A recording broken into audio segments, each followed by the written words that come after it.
아멘. 이스라엘 백성이 광야를 통과한 후에 하나님의 능력으로 요단강을 건너서 약속의 땅 입구에 들어왔습니다. 그리고 이제 가나안 향을 향해서 이제 가나안 땅을 들어가는데 그 입구에 여리고성이 길을 막고 있어서 가나안 땅에 들어가는데 큰 어려움을 겪게 됩니다.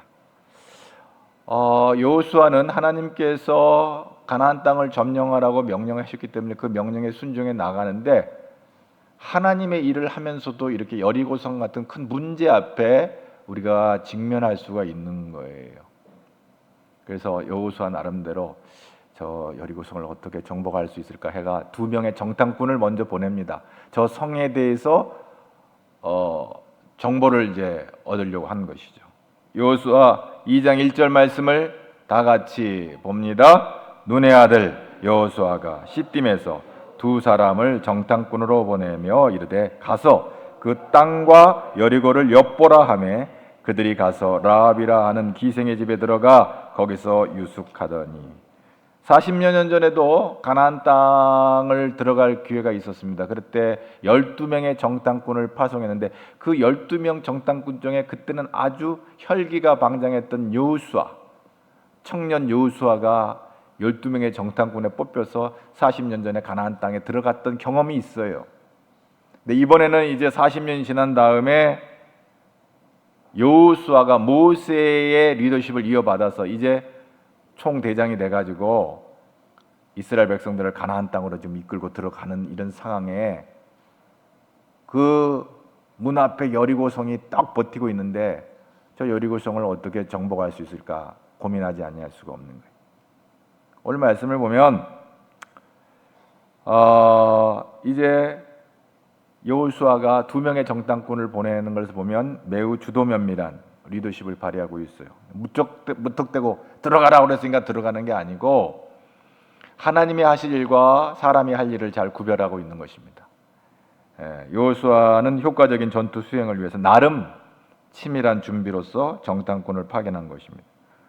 여호수아는 자신이 해야 될 일에 최선을 다하는 이 충성스러운 모습을 보게 되어집니다. 여러분 아이들이 공부 열심히 하지 않고 좋은 학교 갈 수 있을까요? 자기가 해야 될 일을 열심히 하는 아이들이 좋은 학교 가는 줄로 믿습니다. 아멘? 사업을 하는데 게을러 가지고 사업이 잘 될까요? 열심히 자기가 해야 될 일을 하고 나서 하나님이 책임져 주시는 줄로 믿습니다.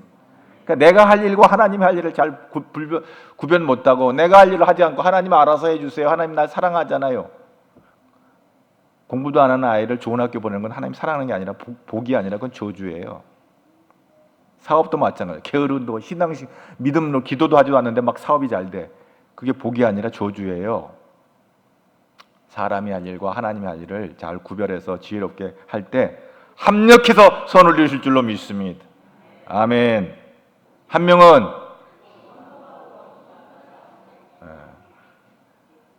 우리 교회가 부흥해야 됩니다. 교회 부흥해야 됩니다. 하지만 우리가 전도하지 아니하면 우리가 해야 될 일을 하지 아니하면 안 되는 거예요. 그래서 늘 깨어서 목사를 비롯해서 늘 하나님 내가 어느 영혼을 하나님 앞으로 인도해야 되겠습니다. 우리 성도들이 다 교회 부흥해야 됩니다. 하나님 내가 하나님 앞으로 인도해야 될 영혼이 누굽니까? 제일 중요한 것은 영혼 구원이에요. 교회가 건물을 멋들어지게 짓고 무슨 비품을 멋진 걸 갖다 놓고 인테리어를 멋지게 하고 뭐 재정을 튼튼히 하고 이것도 중요하지만 영혼 구원이 중요한 거예요. 할렐루야. 그 일을 위해 힘쓰는 저와 여러분 되기를 주의 이름으로 축복합니다. 여호수아는 자기에게 맡겨진 미션을 수행하기 위해서 나름대로 주도 면밀하게 이렇게 최선을 다하는 것을 봅니다. 지금 여호수아에게는 이 여리고성을 정복해야 되는데 이 여리고성은 예루살렘에서 한 30km 정도 떨어져 있어요. 그러니까 여리고성을 밀고 들어가야 이제 예루살렘과 온 가나안 땅을 점령해 들어갈 수 있는 거예요. 전략상 아주 이 성읍 여리고 성읍은 가나안의 중부로 통하는 아주 교통의 요충지입니다. 이게 3,500년 전 얘기인데 지금같이 도로망이 아주 발달이 됐던 상황하고는 다른 얘기예요. 고대 도시고 그러나 고고학적 발견에 의하면 인류 문명이 살았던 흔적으로는 아주 그 여리고성이 인류 문명이 살았던 최고의 고대 도시인 것으로 지금 증명되고 있는데, 어쨌든 그 당시는 교통이 발달되지 않았기 때문에 그렇게 쉽지 않아요. 그러나 이 중부에 있는 여리고성을 점령을 해야 북쪽과 남쪽에 이 가나안 땅을 점령할 수가 있는 아주 요충지에 있은 거예요. 그러니까 가나안 정복의 교두보로 삼을 만한 아주 중요한 장소죠. 가나안의 중부를 공략하여 남부와 북부의 부족들, 당시 7의 부족들이 있었는데 이 연합전선을 구축하는 것을 막을 수 있었던 거예요. 마치 6.25 전쟁 때 메가다 장군이 인천 상륙작전을 통해서 남쪽과 북쪽으로 공산 인민군들을 갖다 분리를 시켜버려 가지고 남쪽에서 미리 후퇴를 하지 못하고 낙동강에서 지지부진하고 있다가 전세가 기울어서 이제 후퇴를 해야 되는데, 메가다 장군이 인천 상륙작전을 통해서 중간을 끼고 들어가서 평양을 치고 올라가니까 이쪽 남쪽으로 내려와서 이미 후퇴하지 못한 인민군들은 그냥 도관에 든치가 돼버렸던 거예요. 그래서 분리를 해가지고 백두산까지 이렇게 연합군이 밀고 올라가게 된 것이죠. 마찬가지예요. 그래서 이 중부 쪽에 있는 이 여리고성을 점령하는 것이 가나안을 정복하는 일에 아주 중요한 군사적 전략이 되는 것입니다. 그런데 이 성읍은 3,500년이었지만 얼마나 견고한 이중벽이에요. 3.5m에서 한 4m 되는 이 두께, 그게 적은 두께가 아니에요. 마차가 지나갈 만한 두께. 근데 그 벽이 이중벽이에요. 거기다 높이가 한 10m 정도 되는 거예요. 당시 고대로 볼 때는 어마어마한 성읍이 되는 거예요. 거기에 숨으면 그 성을 무너뜨릴 자가 없을 만큼 아주 난공불락의 성읍인 것입니다. 그래서 그런 군사적인 요충지가 된다는 얘기예요. 또 영적으로 보면 여리고는요, 달을 의미하는 단어에서 유래한 것으로 추정돼요. 이 여리고라는 말은 당시에 달을 의미하는 단어에서 유래된 것으로 추정되는데, 여리고는 달의 여신을 숭배했던 지역으로 우상 숭배가 만연한 성읍이었어요. 달의 여신은 음란한 여신입니다. 그래서 여리고 사람들은 정력적이고 폭력적이고 아주 잔인한 사람들이었어요. 그리고 막강한 당시 군사력을 가지고 있고, 그리고 거기가 교통의 요충지다 보니까 모든 물류의 고대나 중세나 현대나 교통지역이 교통이 발달되면 모든 경제가 이렇게 모여지게 되는 거예요. 그래서 물질주의, 그리고 또 그 경제가 있는 곳에 또 세상 권력들이 다 이렇게 모아지게 되는 거예요. 그리고 교만한 인간들, 자기들을 이제 자기 힘을 과신하는 이 교만한 인간들, 하나님이 어디 있어 하고 하나님을 이 대적하는 아주 집약체와 같은 이 세력들이 여리고성에 이렇게 모여 있었던 거예요. 그리고 무엇보다도 이들은 이런 어마어마한 성 안에 우리가 있으면 누가 우리를 넘어뜨리랴 할 만한 그런 과신이 있었어요. 교만한 마음이 있었어요. 그러니까 여리고성에 숨으면 산다, 이런 생각이에요. 기도하면, 우리는 그렇게 생각하는데 얘네들은 여리고성에 들어가면 그러니까 여리고성에 꽁꽁 숨은 거지. 그래서 공격적인 태세를 취하지 않고 방어적인 태세를 취한 거예요. 너무 성이 크고 좋으니까 그냥 거기 숨어 들어가 있는 거예요. 그런데 오늘 말씀에 6장 1절에 하나님께서 그 성을 정복하라고 하니까 6장 1절 말씀 다 같이 봅니다. 이스라엘 자손들로 여리고는 굳게 다졌고 출입하는 자가 없더라. 그렇습니다. 굳게 닫혔다 그랬어요. 이 의미가 있어요. 여리고 땅 사람들은 또 들려오는 소문에 의하면 지금 이스라엘이 우리를 정복하려고 올라오고 있다는 소문을 안 들었겠어요? 여리고 사람들도 나름대로 정보망이 있었을 거예요. 그런데 이 보통 사람들이 아니라는 거예요. 들어보니까. 그래서 한편으로는 두려움과 걱정이 있었던 거예요.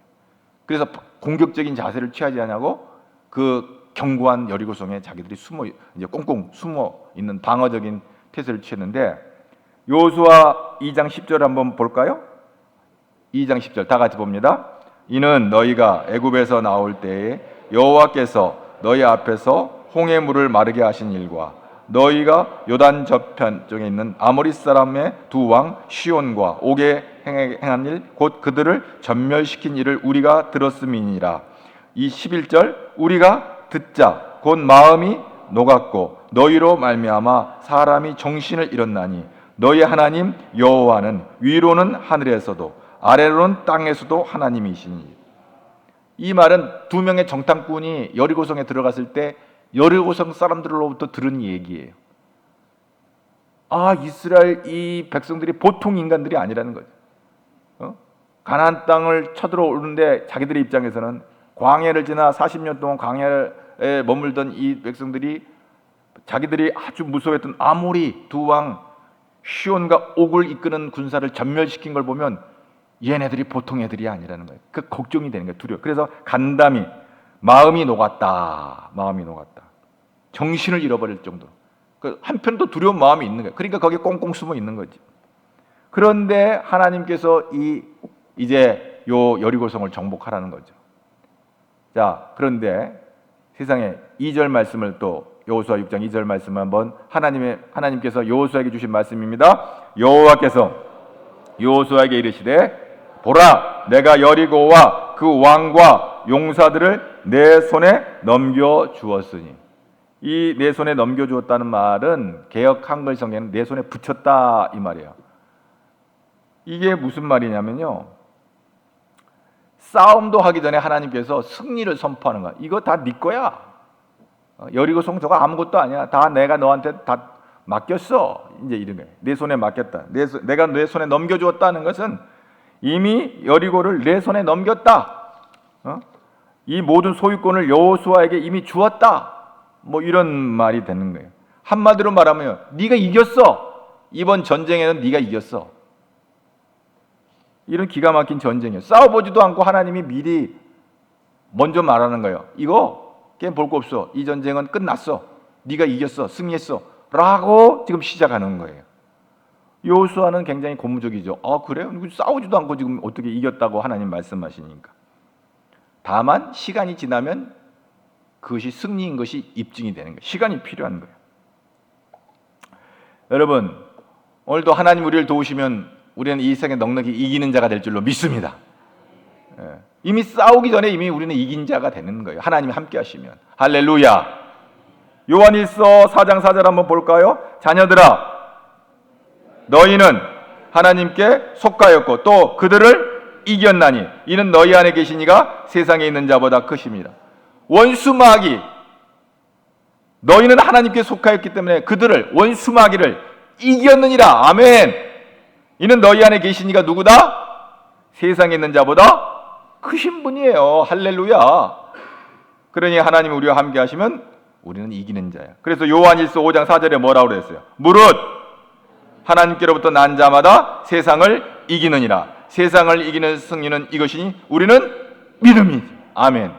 세상에는 물질을 쫓아가고 명예를 쫓아가고 무슨 학부를 쫓아가고 무슨 세상의 어떤 눈에 보이는 좋은 것들을 쫓아가지만 우리는 무엇으로 이긴다? 믿음으로. 우리는 세상에 어디 가다가도 어려운 일 만나면 기도하는 거예요.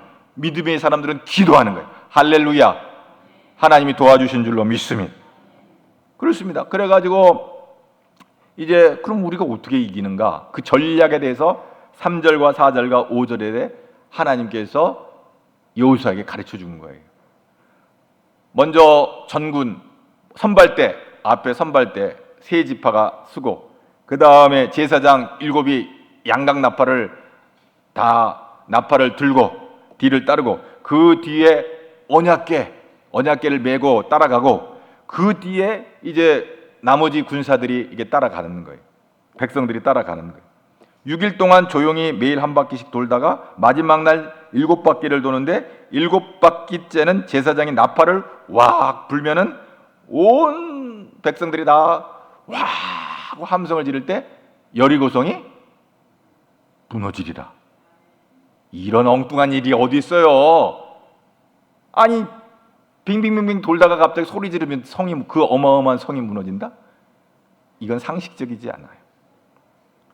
이건 전술 병법으로 볼 때 이해가 되지 않는 거예요. 그런데요, 하나님이 하시는 방법은요, 사람의 생각으로는 이해가 되지 않는 게 많아요. 이사야 55장 8절에 내 생각이 너희 생각과 다르다 그랬어요. 그래서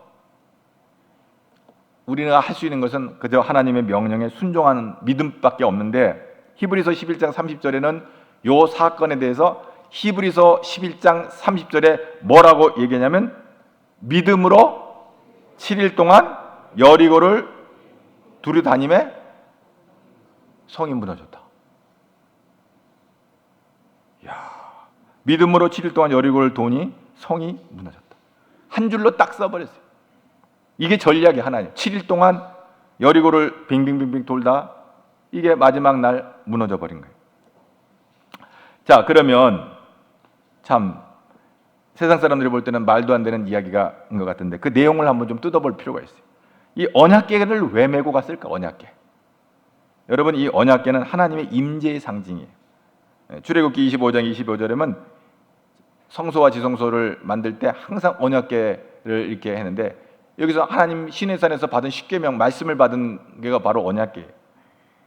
이건 뭐냐면요, 하나님의 임재, 그러니까 하나님을 중심으로 나가는 거예요. 우리 영적 전쟁은 하나님을 중심으로 나갈 때 원수 마귀를 이기는 줄로 믿습니다.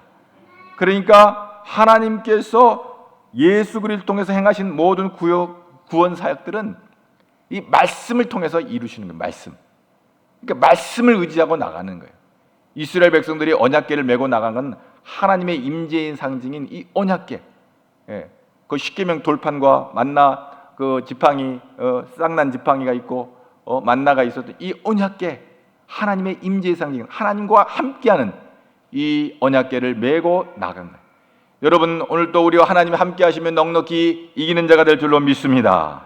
그 다음에 언약궤만 메고 간 게 아니에요. 그 다음 뭘 맸냐면 제사장이 양각 나팔을 불며 행진했다 그랬어요. 이스라엘에는 나팔이 세 종류가 있어요. 은나팔, 뿔나팔, 그 다음에 양각 나팔이 있어요. 이 광야에서 제사장들이, 이제 이스라엘 백성들이 광야에서 진을 치고 있다가 일어나서 또 행진을 하면은 그때 나팔을 부르는 거예요. 은나팔. 자, 이제 일어나서 모두 다 같이 가자 하고 은나팔을 부르는 거예요. 그리고 또 언제 은나팔을 부르면 전쟁을 할 때 은나팔을 부르는 거예요. 그러면 뿔나팔은 언제 부냐? 제사를 지낼 때, 속죄일에 뿔나팔을 소리를 크게 불라. 레위기 25장 9절에 나와 있어요. 뿔나팔은 제사를 드릴 때 부르는 거예요. 제사를 지를 때 부르는 거예요. 근데 이 뿔나팔과 양각 나팔은 만들 때 비슷하게 만들어요. 뿔나팔도 양의 뿔로 만든 것이고 양각 나팔도 역시 그 양의 뿌리로 만드는데, 이 전쟁 때는 은나팔을 불고 예배 때는 뿔나팔을 불게 되는 거예요. 요즘으로 말하면 속죄에 제사를 드릴 때, 제사는 예배니까 전쟁할 때는 은나팔, 제사를 지낼 때는 뿔나팔. 그러니까 요즘으로 말하면 제사는 예배잖아. 예배를 드릴 때는 뿔나팔. 자, 지금은 제사를 드릴 시간이다. 부 하고 부르면 자, 다 같이 제사를 드리자 하는 거죠. 근데 가나안을 점령하기 위해서 최초의 전쟁 여리고성을 정복하는 거, 이건 전쟁이잖아요. 은나팔을 불러야 되는데 왜 뿔나팔인 양각 나팔을 불라고 하는가? 여기 중요한 하나님의 뜻이 있는 거예요. 이건요, 어마어마한 메시지가 담아 있어요. 양각 나팔은요, 양을 잡아 죽이고 그 뿔로 만든 나팔이에요. 양각 나팔 소리는 양을 죽이고 만들어내는 소리예요. 양각 나팔에는 어린 양의 피가 묻어 있어요. 양의 피가. 예수님께서 구주로 이 땅에 오셔서 죄인들을 위해서 십자가 질 때 우리를 위해서 피 흘려 주시죠. 어린 양 대신 예수 그리스도께서 우리를 위해서 피 흘리시고 우리의 모든 죄를 십자가에서 못 박고 우리를 구원하시고 해방시키셨어요. 우리를 건지셨어요. 할렐루야. 바로 양각 나팔은 예수님께서 십자가에 달려 죽음을 듣게 하는 얘기예요. 바로 예수님이 오시기 1500년 전에 이미 양각 나팔을 통해서 예수님이 십자가의 사건을 예표하고 있는 거예요. 양의 피가 묻은 이 양각 나팔을 통해서 한마디로 예수님의 권세와 능력을 의지해 나가는 거예요.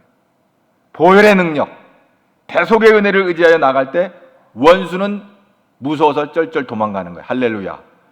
그렇습니다. 하나님의 임재와 하나님의 이름, 하나님의 영광, 하나님의 목적을 선포하는 거예요. 그래서 원수 마귀는 도망가는 거예요. 마귀는 도망가는 거예요. 그 다음에 6일 동안 돌았어요. 인내가 요구되는 행동이에요. 똑같은 행동을 6번 한다는 게 쉽지 않아요. 한두 번 하면 야 이래가지고 여리고성이 무너지겠어? 반드시 말이 나올 수밖에 없어요. 상식적으로 생각할 때 한 3일에서 4일 정도 돌면 성벽이 돌 몇 개라도 이렇게 빠져나오고, 한 5일째가 되면 뭐 성벽이 금이 가고, 뭐 이런 이상징후가 보여야 우리가 하는 이 행위를 통해서 하나님이 일하시는구나 생각할 텐데, 여리고성은 7일째까지 끔찍도 하지 않았어요. 마지막 7일째 성을 7바퀴 도는 그 순간에도 전혀 아무 일도 일어나지 않았어요. 그저 하나님 명령하시니까 똑같은 행동을, 여리고성을 뱅뱅 도는 일을 6일 동안 7일째까지 하고 마지막 날은 7바퀴를 도는 거예요. 그런데 하나님께서 여호수아에게 또 말씀하셨어요. 뭐라고? 여호수아 6장 10절. 여호수아가 이스라엘 백성들에게 작전을 짰는데 뭐라고 하는지 한번 들어보세요. 여호수아가 6장 10절. 여호수아가 백성에게 명령하여 이르되 너희는 외치지 말며 너희의 음성을 들리게 하지 말며 너희 입에서 아무 말도 내지 말라. 그리하다가 내가 너희에게 명령하여 외치라 하는 날에 외칠지. 여러분 7일 동안 성벽을 도는데 아무 말 하지 마라. 침묵하라는 거예요. 하나님의 능력이 나타날 마지막 7째 날까지 철저히 입을 다물고 조용히 성벽을 돌아라. 말하지 마라. 여러분 이스라엘 백성들의 특기 중에 하나가 뭐냐? 불평불만이에요. 리더인 앞전에 여호수아 앞에 광야 40년을 지날 때 모세를 비판하고 반항하고 얼마나 투덜거렸어요. 그래가지고 하나님께 혼나고 또 죽기도 하고 별의별 사단들이 다 등장했는데, 이 이스라엘 백성은 이 투덜대는 습관을 버리지를 못하는 거예요. 근데 이런 사람들에게 가장 어려운 시험은 뭐예요? 침묵해. 말하지 마. 아유 입이 근질근질해서 말하고 싶은데 말하지 마. 이게 얼마나 큰 시험이냐고요. 만약 이 명령을 내리지 않았다면 며칠이 못 돼요. 벌써 하루 이틀 지나면서 그럴 거예요. 투덜투덜거리면서 걸어갔을 거예요. 야 이렇게 한다고 성이 무너지냐? 도대체 이런 우스꽝스러운 행동이 무슨 전략이야? 그저 성을 뱅뱅 돌면 무슨 일이 일어난다는 거야? 이게 합리적이야? 이게 상식적이야? 하나님은 도대체 살아계신 거야? 바보 아니야? 불만이 줄줄이 터져나왔을 거예요. 교회 안에서도 그래요. 무슨 일을 할 때라도 그러면 상식파, 합리파를 사단마귀가 가만두질 않아요. 충동하여 교회를 어지럽히는 일에 사단마귀의 역사가 있어요. 여리고성을 도는 동안 어떤 불신의 표현도 하지 못하도록 한 것은 영적인 면과 심리적인 면을 고려할 때 하나님의 뛰어난 전략입니다. 여리고성 사람들도 이스라엘 진영을 바라보면서 맨 처음에 이렇게 한 바퀴 삥 돌고 가니까 쟤네들 뭐 하는 거야? 처음에는 그랬을 거예요. 아니 전쟁하러 여리고성을 정복하러 온다는 애들이 창칼로 공격에 들어오는 게 아니라 여리고성을 한 바퀴 삥 돌고 가는 거야. 그 첫날은 그렇다 치고 둘째 날도 와서 삥 돌다 가고, 쟤네들 뭐 하는 거지? 셋째 날부터는 쟤네들 뭐 이상한 애들이네. 정신 나간 애들 아니야? 이렇게 했어요. 전쟁하러 온 것들이 왜 성만 빙빙 돌다 가지? 아마 그랬을 거예요. 그런데 3일이 지나고 4일이 지나가는데도 계속 돌기만 해. 이게 무언의 공포가 오는 거예요. 야, 저 뭔 일이지 저게? 두려움이 오는 거예요. 원래 말이죠. 힘이 있으면서도 침묵하면요. 무서운 사람이에요. 실력이 있는데 자발거리지 않고 아무 말 안 하는 사람이 진짜 무서운 사람인 거예요. 실력도 없는 사람들이 꼭 무슨 깡통에다가 자갈 한 몇 개 넣는 것처럼 시끄러운 거예요. 여러분, 이 캔에다가요 모래를 가득 채워서 굴려봐요. 소리 나요, 안 나요? 사람이 인격으로나 실력으로나 능력으로나 이게 좀 든 사람은요 그렇게 시끄럽지 않아요. 그래 좀 아는 것 같고 시끄러운 깡통 소리 알죠? 깡통 자갈 몇 개 들어있으면 얼마나 시끄러워요. 뭐 좀 아는 것 같고 뭐 천지를 다 아는 것처럼 시끄러운 인생들이 있는 거예요. 꼭 이런 인생들이 교회를 시끄럽게 한다니까요. 아무 소리 하지 마라.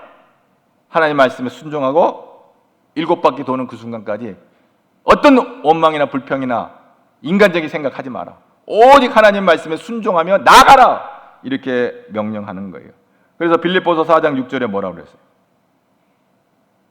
아무것도 염려하지 말고 다만 모든 일에 기도와 간구로 너희 구할 것을 감사하라. 불평하지 말고 감사해라. 그리고 이런 생각 저런 생각 염려하지 말고 뭐 해라? 기도해라. 모든 일에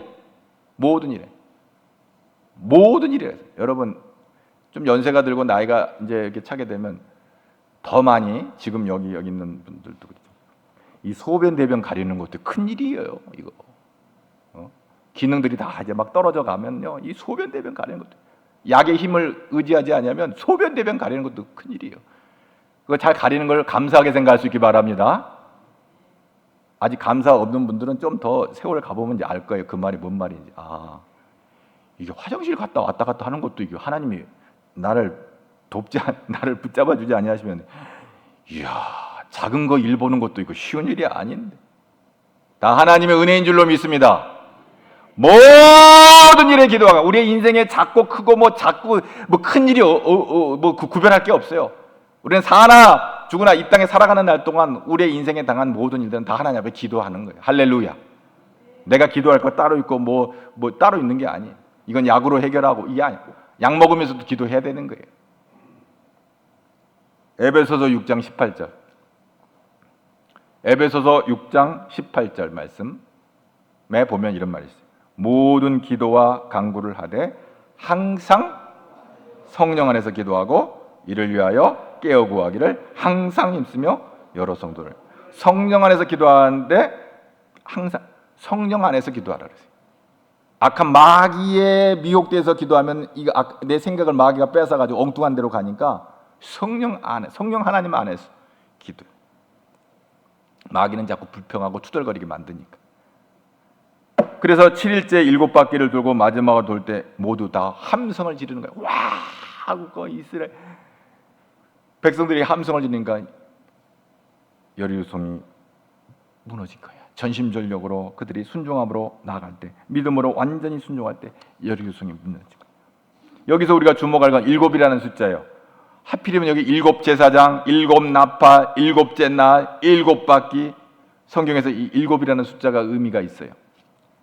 여러분 또 이걸 가지고 이 상징적인 수의 개념을 가지고 우리도 그럼 7바퀴 돌아야 되나 이런 말 하는데, 그게 아니고 이 7이라는 숫자는 성경에서 온전함, 또 거룩함, 완전함, 거룩함의 숫자예요.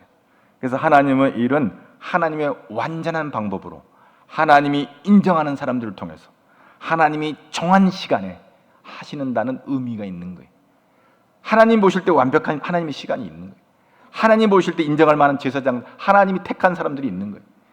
그 양각 나팔을 들었다는 것은 하나님의 방법인 거예요. 그것도 7개를 들었어요. 여러분, 여리고성이 무너질 때 인간의 창칼이 아니라 바로 하나님이시라는 거예요. 하나님의 방법으로 할까요? 오늘날 하나님의 방법은 뭐예요? 완전하시고 거룩하신 이름, 예수님의 이름인 줄로 믿습니다. 오늘날 이 세상의 모든 일은, 우리의 당한 모든 일은 예수님의 이름으로 하시는 거예요. 요한복음 14장 13절에 뭐예요? 너희가 내 이름으로 무엇을 구하든지 내가 행하리니 이는 아버지로 하여금 아들로 말미암아 영광을 받으시려. 전에는 7 제사장이 7 나팔과 7째 날에 7바퀴 돌아가지고 해결했지만 요한복음 14장 14절 또 봅니다. 내 이름으로 무엇이든지 내게 구하면 내가 행하리라. 할렐루야. 예수의 이름이 7인 줄로 믿습니다. 이제는 7바퀴를 도는 게 아니라 예수의 이름으로 기도할 때, 내 이름으로 기도할 때 여리고성은 무너질 줄로 믿습니다. 근데 이 여리고성은 3,500년 전에만 있었던 게 아니시나 오늘날도 이 마귀의 견고한 진 여리고성이 있는 거예요. 고린도후서 10장 4절 우리의 싸우는 무기는 육신에 속한 것이 아니요 오직 어떤 견고한 진도 무너뜨리는 하나님의 능력이라 모든 이론을 무너뜨리라. 이 견고한 진이 있어요. 하나님의 능력으로만 무너뜨릴 수 있는 이 견고한 진이 있어요. 그 견고한 진에 대해서 이어서 고린도후서 10장 5절에 뭐라고 하는지 보겠습니다. 하나님 아는 것을 대적하여 높아진 것을 다 무너뜨리고 모든 생각을 사로잡아 그리스도에게 복종하게 하니. 모든 생각, 하나님이 어디 있어? 하나님이 뭘 할 수 있어? 이게 하나님 말씀이 이게 뭐야? 이걸 어떻게 믿을 수가 있어? 부정하고 대적하고 불신하고 무신사상, 이런 모든 생각을 다 예수 앞에 무릎 꿇게 하시는 거예요.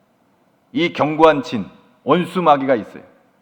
근데 이 견고한 진을 대적하여 높아진 교만한 마음, 하나님을 대적하는 높아진 마음이죠. 하나님 아는 것을 대적했다고 그랬어요. 하나님이 어디 있어?